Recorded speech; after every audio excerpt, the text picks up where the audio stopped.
ሰላምታችን በያላችሁበት ድረስ የተወደዳችሁና የተከበራችሁ የመፈነን ሚዲያ ቤተሰቦች ለሰዓቱ አዳዲስና ወቅታዊ መረጃዎችን ይዘንላችሁ መጥተናል። እናንተም አብራችሁን ቆዩ። መፈነን ሚዲያን ሳብስክራይብ፣ ላይክ እና ሼር እንድታደርጉ ከወዲሁ በአክብሮት እየጠየቅኩ ለሰዓቱ ወደ ያስኳቸው መረጃዎች አለፍኩ። የአማራ ፋኖ ብሔራዊ ኃይል ሜጀር ጀነራል ውባንተ አንደኛ ኮር የውባንተ ልጆች የትግል ጓዶቻቸውን አኮሩ። የተመስገን ጓዴ ዘመቻ በደንብ ተከወነ።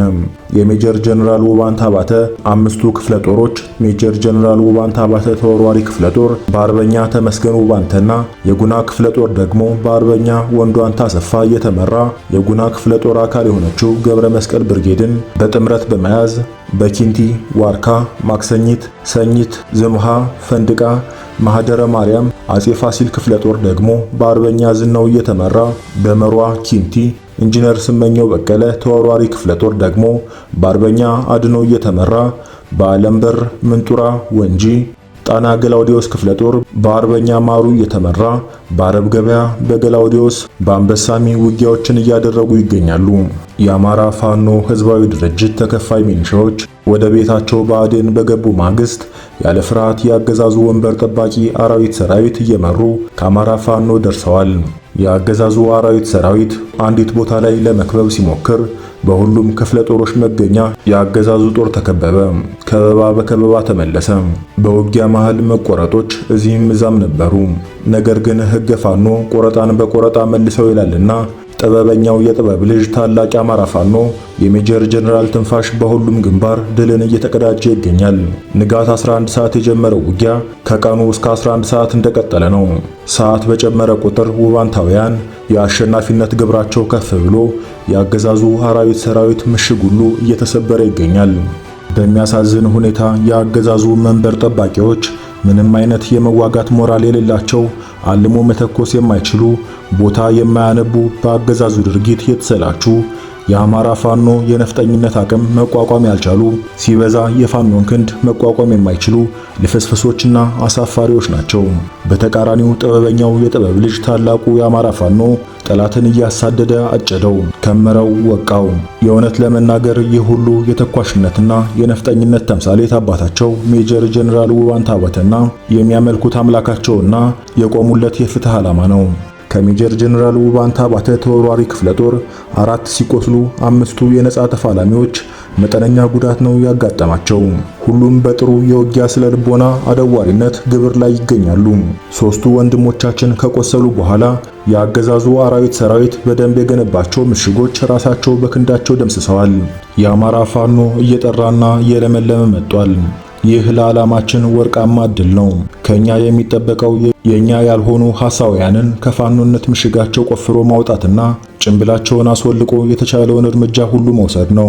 ስለ አማራ ሕዝብ ትግል ስንል እኛ የሜጀር ጀነራል ውባንተ አባተ ልጆች እውነትን ለመናገር አንሽኮረመምም። ከብዕር መጥፋት እስከ አባቶቻችን የአርበኝነት ውርስ መቀበል ግዴታችን አድርገናልና ነገም እናደርጋለን።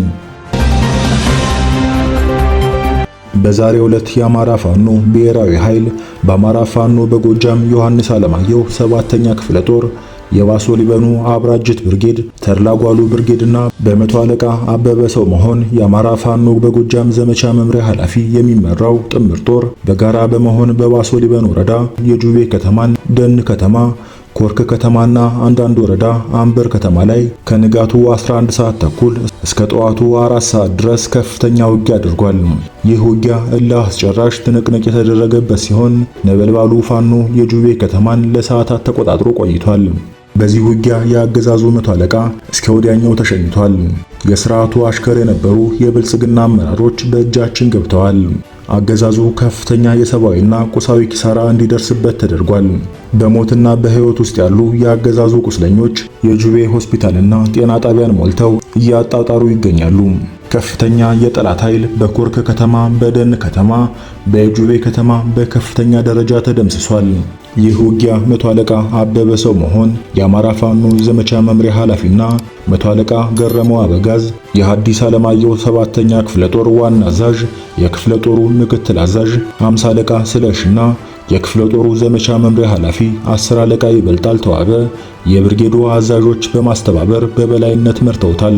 ክፉኛ የተመታው ጠላት ከደብረ ማርቆስ፣ ከአምበር፣ ከሉማሜና የትኖራ ኃይል ጨምሮ ለማጥቃት ቢሞክርም ፋኖ 360 ዲግሪ ከበባ ሲያደርግበት ባገኘው ክፍተት ፈርጥጦ ወደ መጣበት ተመልሷል። በአውደ ውጊያው የተገኙ ድሎች የተደመሰሰ ከፍተኛ ቁጥር ያለው ኃይል፣ የቆሰለ የጠላት ኃይል 27፣ የተማረከ ደግሞ የብልጽግና አመራር 3 የሰው ኃይል፣ 6 ክላሽ ተተኳሽ፣ 3210 የክላሽ ጥይት፣ 1250 የብሬን ጥይት፣ የወገብ ትጥቆችና 1 ስታር ሽጉጥ ገቢ ተደርጓል። አምበር ከተማ ላይ ፋኖ የብልጽግናን ቢሮ በቦምብ አጋይቷል። ዋርድያዎችን እስከ መጨረሻው ተሸኝተዋል።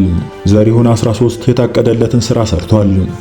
ለሰዓቱ የነበሩን መረጃዎች እነዚህ ነበሩ። አብራችሁን እስከ ፍጻሜው ስለቆያችሁ እያመሰገንን በሌላ የመረጃ ሰዓታችን እስከምንገናኝ ድረስ ሰላም ሁኑ።